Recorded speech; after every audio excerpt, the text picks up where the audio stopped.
IPL 2025 season మొత్తం కొత్తగా కనిపించే అవకాశాలున్నాయి. ఈ మెగా టోర్నమెంట్ ఆడే 10 ఫ్రాంచైజీల యాజమాన్యాలు పూర్తి స్థానంలో ప్రక్షాళనకు దిగాయి. ఈ దఫా జరిగే మెగా వేలంపాట సందర్భంగా దాదాపుగా కొత్త ముఖాలకు చోటు కల్పించవచ్చు. ప్రత్యేకించి గుజరాత్ టైటన్స్ లో భారీ స్థాయిలో మార్పులు చేర్పులు చోటు చేసుకోవచ్చని తెలుస్తుంది. 2022 ఐపీఎల్ లో ఎంట్రీ ఇచ్చిన తర్వాత ఆ సీజన్ లో ఛాంపియన్స్ గా నిలిచిన జట్టు అది. ఫైనల్స్ లో రాజస్థాన్ రాయల్స్ ని మట్టి కరిపించి విజేతగా నిలిచింది. ఆ మరుసటి ఏడాది కూడా అదే స్థాయిలో సత్తా చాటింది. ఫైనల్స్ వరకు చేరినా దాన్ని విజయంగా మలుచుకోలేకపోయింది.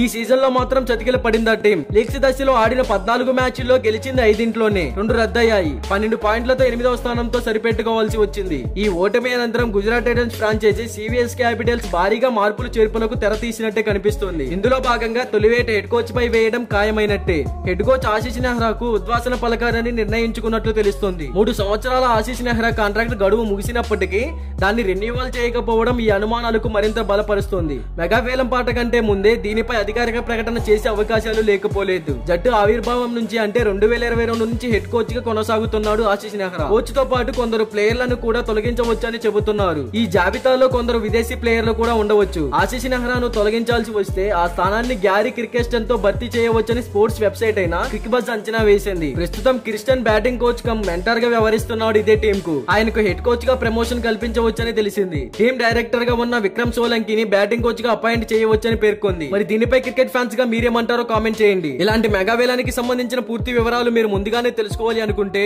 మన ఛానల్ ని సబ్స్క్రైబ్ చేసుకోండి. అలాగే పక్కనే ఉన్న గంట సింబల్ యాక్టివేట్ చేసుకోండి. Thank you for watching.